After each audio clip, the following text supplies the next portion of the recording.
हम यहां बैठे हैं, हमारी औलाद सड़कों पर क्या कर रही है, ये कौन सोचेगा? आप रात के 12 बजे अपने बिस्तर पर सोते हैं, आपका बेटा 12 बजे तक आपके घर नहीं आया है, ये कौन सोचेगा? आप 2000 का मोबाइल चला रहे हैं, आपका बेटा 18,000 का एंड्रॉइड मोबाइल चलाकर पूरा 2 GB जियो और एयरटेल में मिलने वाला पूरा डाटा खत्म करता है। ये डाटा किस चीज में जाता है, इसका जिम्मेदार कौन है? ये कौन हिसाब लेगा अपनी औलाद से? कौन पूछेगा? किसकी जिम्मेदारी बनती है? कैसे दिया है आपने वो मोबाइल अपने बेटे को?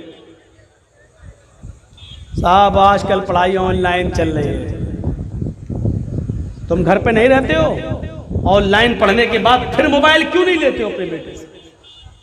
अरे मौलाना साहब मेरा बेटा 15-16 साल का हो गया, अब नहीं छीन सकता। क्यों? अब वो तुम्हारा बाप बन गया क्या?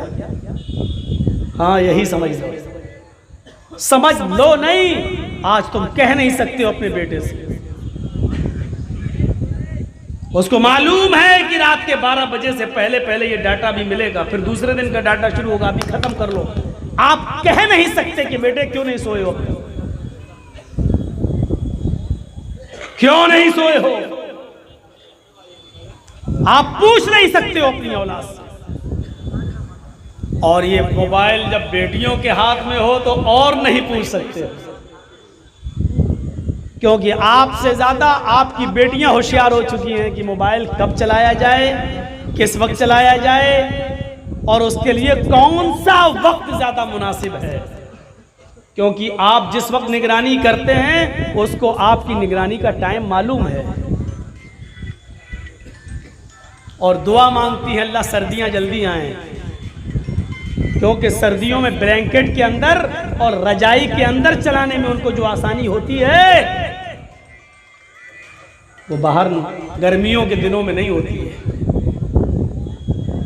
दुआ मांगती है कि जल्दी सर्दियां आए। कितने लोग पकड़े गए, हालात पे नजर डालिए।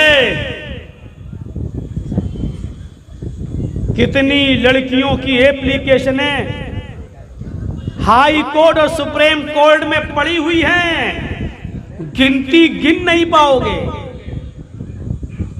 जिन्होंने ये कहा है कि मैं अपनी मर्जी से फला फला धर्म के लड़के से शादी कर रही हूं, मेरे माँ बाप मुझे रोकेंगे लेकिन मेरी उम्र 18 साल से ज्यादा है, मैं अपनी मर्जी से कर रही हूं।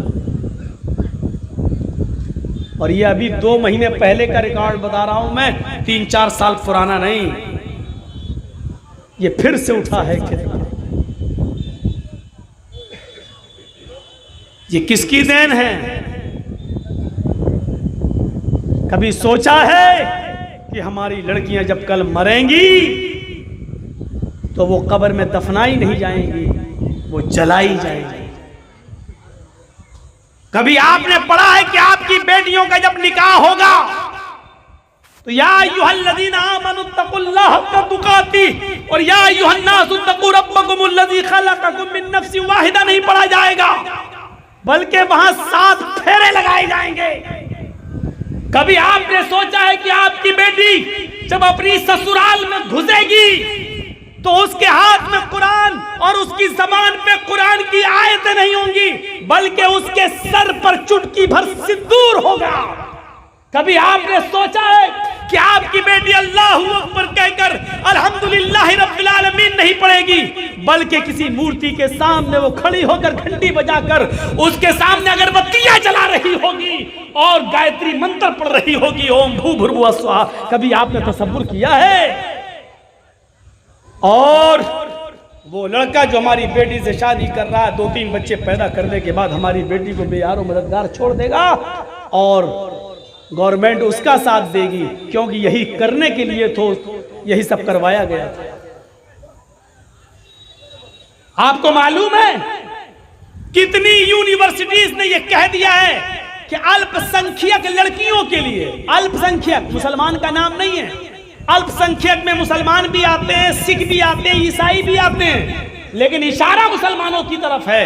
अल्पसंख्यक समुदाय की 60% लड़कियों को एडमिशन दिया जाएगा, क्योंकि अल्पसंख्यक समाज में लड़कियां शिक्षा से और तालीम से दूर है। कभी आपने अपनी दिमाग की बत्तियां जलाई हैं? हमारे लड़कों को यूनिवर्सिटी में नौकरी, हमारे लड़कों को एडमिशन नहीं मिल रहा है, लड़कियों को 60% आप दे रहे हो, क्यों? इसकी वजह प्लानिंग नहीं, ये मशवरे नागपुर की सरजमीन पर होते हैं, नागपुर की सरजमीन पर। अब इससे ज्यादा खुलकर हम कुछ नहीं कहेंगे। हमारी 60% लड़कियों को तुम एडमिशन ले रहे हो, क्यों? क्या सब मुसलमानों में लड़कियां तालीम से दूर है उनके लिए? ये तालीम का नाम लिया जरूर जा रहा है, लेकिन हुक्म ये है, इशारा ये है कि हमारे समाज के लड़कों, इन लड़कियों को अपने प्यार के जाल में फंसाइए, इनसे कोर्ट मैरिज कीजिए और 2-3 बच्चों की अम्मा बनाकर इनको छोड़ दीजिए, क्योंकि धोबी का गधा न घर का न घाट का। अब ये ना उधर जा सकती हैं, ना उनका समाज उनको कबूल करेगा, और ना हमारा समाज ये दर दर की ठोकरें खाएगा। कौन जिम्मेदार है इसका? आप मोबाइल के बारे में नहीं पूछ सकते कि बेटी तेरे पास ये मोबाइल कहां से आया, और आया है तो ये 699 वाला और 698 वाला रिचार्ज करवाया कौन है? हमने तो ये पैसा नहीं दिया। कभी पूछा है आपने? नहीं पूछ सकते, नहीं है इतनी हिम्मत आपके अंदर, क्योंकि आपको मालूम है ज्यादा सख्ती करेंगे बेटी भाग जाएगी, और भाग गई तो पूरे खानदान की नाक कटा देगा, मालूम है। ये उसी ढील का नतीजा है। ये 4 खूबियां अपने अंदर पैदा कीजिए, जिनके बारे में फरमाया कि बस सारी इंसानियत नुकसान के अंदर है, लेकिन जिनके अंदर ये खूबियां पाई गई वो नहीं है। जन्नत उनको मिल जाएगी, खोया हुआ मकाम उनको मिल जाएगा। जिस मकाम से हमारे बाप आदम को और हमारी माँ हव्वा को निकाला गया था, उस मकाम में हमें दोबारा एंट्री मिल जाएगी। वो 4 खूबियां क्या हैं? इल्लल्लज़ीना आमनू वअमिलुस्सालिहाति वतवासौ बिलहक्कि वतवासौ बिस्सब्र। ईमान अपने अंदर पैदा कीजिए, जो लोग ईमान लाए, वअमिलुस्सालिहात, और जिन्होंने अमले स्वाले किए। देखिए ये 2 चीजें एक साथ पेश की, इल्लल्लज़ीना आमनू वअमिलुस्सालिहात, ईमान भी जरूरी और अमले स्वाले भी जरूरी। वतवासौ बिलहक्कि वतवासौ बिस्सब्र, ये दोनों को एक साथ बयान किया। हक बात कहो और सब्र करो। क्यों? हक बात कहो और सब्र करो, ये दोनों का ताल्लुक क्या है? हक बात कहोगे तो परेशानी आएगी, हक बात कहोगे तो परेशानी आएगी, और परेशानी आएगी तो बर्दाश्त करो, सब्र करो। ये 2 चीजों को एक साथ पेश किया। आज बहुत जल्दी लोग हक बात के लिए तैयार नहीं होते, बोल ही नहीं सकते। हक बात बोलेंगे तो CBI, IB, ATS। हमारे उत्तर प्रदेश का हाल तो बहुत ही बुरा चल रहा है। थोड़ा सा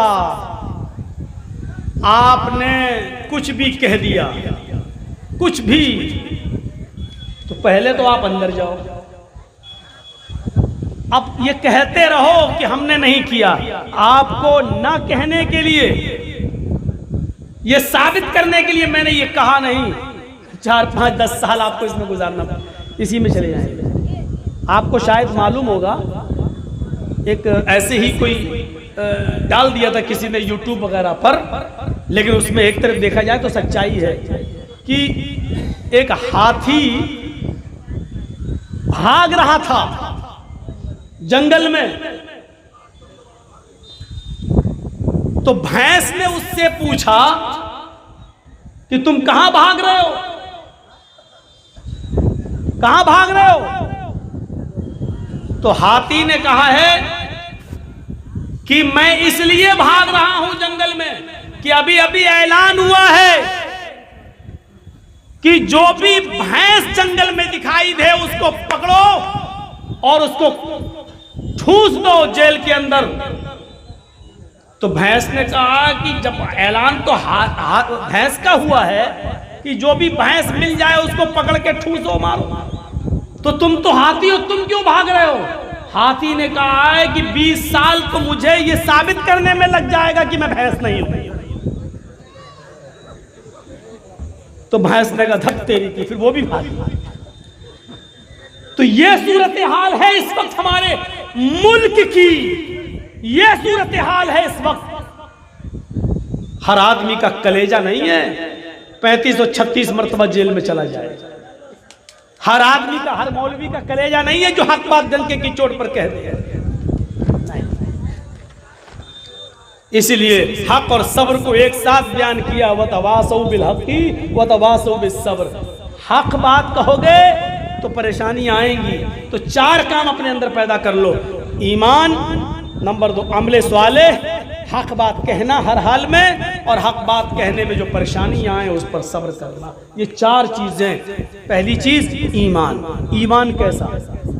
ईमान और अमले स्वाले दोनों जरूरी। आपके पास ईमान है, अमले स्वाले नहीं, बेकार है। ईमान है लेकिन अमले स्वाले नहीं, बेकार। अमले स्वाले है लेकिन ईमान नहीं, तो भी बेकार है। आपने कभी देखा है गैर मुस्लिम लोग भी गरीबों की कितनी मदद करते हैं? जरा बंबई चले जाओ, टाटा हॉस्पिटल के सामने खड़े हो जाओ, लाइन लगी हुई है गरीबों की मदद करने वालों की। कैंसर पेशेंट वालों को मदद करने के लिए कितने लोग आते हैं, कितनी संस्थाएं आती हैं। लो साहब कितना का खर्चा? 4 लाख, लो 3 लाख हम दे रहे हैं, लो 2 लाख हम दे रहे हैं हमारी तरफ से। कोई फल लेके चला आ रहा, कोई खाना लेके चला आ रहा, कोई कुछ करते हुए। कितना अच्छा काम है अगर बज़ाहिर देखा जाए, लेकिन सवाब क्या मिलेगा? कुछ नहीं। क्यों? क्योंकि अमले स्वाले तो है लेकिन ईमान नहीं। हमारे पास ईमान है लेकिन अमले स्वाले नहीं, अमले स्वाले नहीं। ईमान किसको कहते हैं? अमले स्वाले क्या है? अबू दहदा अंसारी के ऊपर नजर डालिए। अल्लाह के नबी जनाब मोहम्मद रसूलुल्लाह सल्लल्लाहु अलैहि वसल्लम के पास सहाबा की एक मीटिंग है, सहाबा बैठे हुए हैं। नबी अकरम के ऊपर कुरान की आयत नाजिल होती है। आपने सहाबा को बताया, आए सहाबियो, मंज़ल्लज़ी युक़रिज़ुल्लाह क़र्ज़न हसना, कौन है जो अल्लाह को कर्ज हसना देगा? अल्लाह को कर्ज हसना। सहाबा ने कहा अल्लाह के नबी, क्या अल्लाह भी कर्ज हसना लेता है? अल्लाह को भी कर्ज की जरूरत है?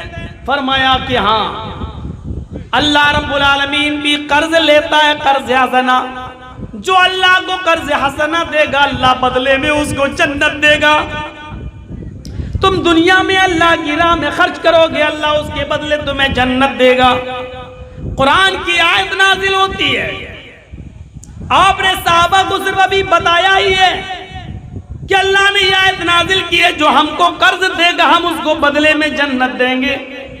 इतना कहना था कि हजरत अबू दहदा अंसारी उठते हैं, खड़े होते हैं, कहते हैं अल्लाह के नबी, अगर मैं अल्लाह को कर्ज हसना दूं तो अल्लाह बदले में हमको क्या देगा? अल्लाह के नबी फरमाते हैं अल्लाह बदले में तुम्हें जन्नत देगा। फरमाया अल्लाह के नबी, मेरे 2 बाग हैं मदीने में, एक नीचे हिस्से पे एक ऊपर हिस्से में। मैं दोनों बाग अल्लाह को कर्ज हसना दे रहा हूँ, अल्लाह की राह में सदका कर रहा हूँ। मैंने दोनों बाग अल्लाह को कर्ज हसना दे दिए, बाग गार्डन। अल्लाह के नबी फरमाते हैं नहीं, आए अबू दहदा, दोनों नहीं, तुम्हारे पास 2 ही बाग हैं। अगर दोनों तुम अल्लाह को कर्ज हसना दे दोगे, सदका कर दोगे, तो फिर तुम्हारे बीवी बच्चे क्या खाएंगे? तुम्हारी जरिए माश कहां से चलेगी? तुम्हारी इक्तिसादी, तुम्हारी माशी जिंदगी तबाह हो जाएगी। फिर तुम सड़कों पर भीख मांगोगे। अल्लाह को यह भी पसंद नहीं कि कोई भीख मांगे। इसलिए ऐसा करो कि 2 बाग हैं, एक बाग अल्लाह को दे दो और एक बाग अपने पास रख लो। कहने लगे ठीक है, फिर मैं उस बाग को दे देता हूं जिसमें खजूरों के 600 पेड़, 600 दरख्त लगे हुए हैं। कहा ठीक है। अल्लाह के नबी सल्लल्लाहु अलैहि वसल्लम के सामने कहा कि मैंने वो बाग अल्लाह को कर्ज हसना दे दिया है, अब मैं घर जा रहा हूँ। वहीं से उठते और घर की तरफ चल देते हैं। घर पहुंचते हैं तो क्या देखते हैं, घर में लॉक लगा हुआ है, ताला। पड़ोसी से पूछा कि मेरी बीवी बच्चे कहाँ हैं? जवाब दिया कि आपकी बीवी और आपके बच्चे भूखे थे, आपका इंतजार कर रहे थे, आप नहीं आए तो आपकी बीवी आपके बच्चों को लेकर आपके बाग में चली गई, जहां खजूरों के दरख्त लगे हुए हैं वहां खजूर तोड़ेगी और आपके बच्चों को खिलाएगी।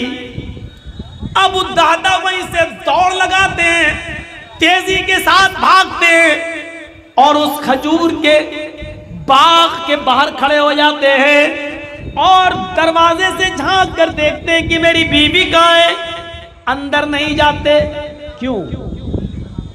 क्योंकि अब ये बाग मेरा नहीं है। जब मेरा नहीं है तो मैं अंदर क्यों जाऊं? ये बाग जब मैंने अल्लाह को कर्ज हसना दे दिया है, सदका कर दिया है, तो अब मेरा क्या हक है? यहाँ मस्जिद और मदरसे को 100 रुपए देने में हमारी चमड़ी पिघलती है, नहीं दे सकते हैं। एक बाग पूरा कर्ज हसना। झांक कर देखते हैं बीवी अपने दुपट्टे में, अपनी ओढ़नी में खजूर रखे हुए और एक एक करके खजूर अपने बच्चों को खिलाती जा रही है। 2-4 खजूरें अपने बच्चों की पॉकेट में डाल देती है, लो बेटा खाओ। बाहर से आवाज देती, ओ मेरी बीवी, बच्चों को लेकर बाहर निकलो।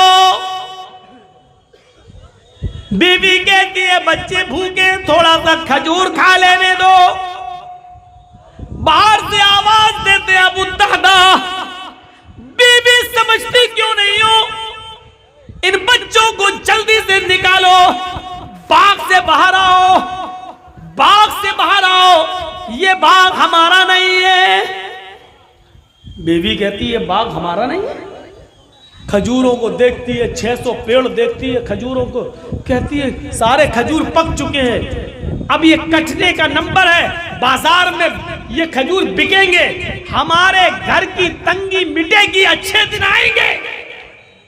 और आप कह रहे हैं ये बाग हमारा नहीं है। मेरी बीवी बहस बाद में करना, तुम पहले बच्चों को लेकर बाहर निकलो। बीवी दोनों बच्चों को लेकर बाहर आती है। बीवी के दुपट्टे में, उसकी ओढ़नी में जितने खजूर थे अबू दहदा ने वो सारे खजूर निकाले और उसी बाग के अंदर डाल दिए। अबू दहदा ने अपने बच्चों की जेब देखी, उनकी जेब में जितने खजूर थे सारे खजूर निकाले और वो सारे खजूर उसी बाग में डाल दिए। फिर कहा बेटा मुंह खोलो जरा। जो बच्चे खजूर खा रहे थे उनके मुंह खुलवाए। जितनी भी खजूर मुंह में रखी हुई थी, चबी हुई थी, वो खजूर भी अपने बच्चे के मुंह से निकाली और वो खजूर भी, चबी हुई खजूर भी बाग के अंदर डाल दी और कहा अल्लाह मुझे आने में थोड़ी देर हो गई, वरना मेरी बीवी और मेरे बच्चे इतने खजूर भी नहीं खा पाते। आय अल्लाह, ये बाग मैंने तेरी राह में सदका कर दिया है, कर्ज हसना दे दिया है। आय अल्लाह, तेरे नबी का फरमान है, जो मुझे जो अल्लाह को कर्ज हसना देगा अल्लाह बदले में जन्नत देगा। आय अल्लाह, मैंने अपना वादा पूरा किया, तू अपना वादा पूरा कर। आय अल्लाह, मैंने अपना वादा पूरा किया, तू भी अपना वादा पूरा कर। आय अल्लाह, मैंने अपना वादा पूरा कर दिया, तू भी अपना वादा पूरा कर। उधर बीवी कहती है कि ये बाग किसको दे दिया है? कहा अल्लाह को। बीवी ने कहा कि क्या मिलेगा? फरमाया आए मेरी बीवी, जनाबे मोहम्मद रसूलुल्लाह ने फरमाया अल्लाह को कर्ज हसना दोगे तो अल्लाह बदले में जन्नत देगा। मैंने ये बाग अल्लाह को दे दिया है। बीवी चीख कर कहती है एक बाग देकर अगर जन्नत मिल रही है तो ये सौदा महंगा नहीं है, ये सौदा महंगा नहीं है। अरे मेरे शौहर, तुमने अच्छा किया, अल्लाह को सदका कर्ज हसना दे दिया, अल्लाह की राह में सदका कर दिया है। एक बाग देकर अगर जन्नत मिल रही है तो ये सौदा महंगा नहीं है, तुम बहुत सस्ते में निपट गए हो। मेरे प्यारे साथियों, कुरान की आयत नाजिल हुई यहाँ और उधर अमल करके दिखा दिया। ये था ईमान और ये था अमल स्वालेह जो उन्होंने उसी दिन करके दिखा दिया। मैंने पूरा का पूरा बाग अल्लाह को कर्ज हसना दे दिया। कहाँ है ये जज्बा? कहाँ है हमारे पास ईमान? कहाँ है? बस मोहम्मद असलम, मोहम्मद अकरम, मोहम्मद अजहर, मोहम्मद फला, ये नाम रख लेना ही क्या हमारे मुसलमान होने की दलील है? गोश्त खा लेना ही क्या हमारे मुसलमान होने की दलील है? आयत आती है फौरन उसके ऊपर अमल हो जाता है। इसको कहा जाता है ईमान, इसको कहा जाता है ईमान। मेरे प्यारे साथियों, तसव्वुर कीजिए हजरत अब्दुल्ला इब्न उमर रजी अल्लाह ताला अन्हु के इस मंजर को देखिए। बीमार हैं, ईमान भी देखिए और अमल है।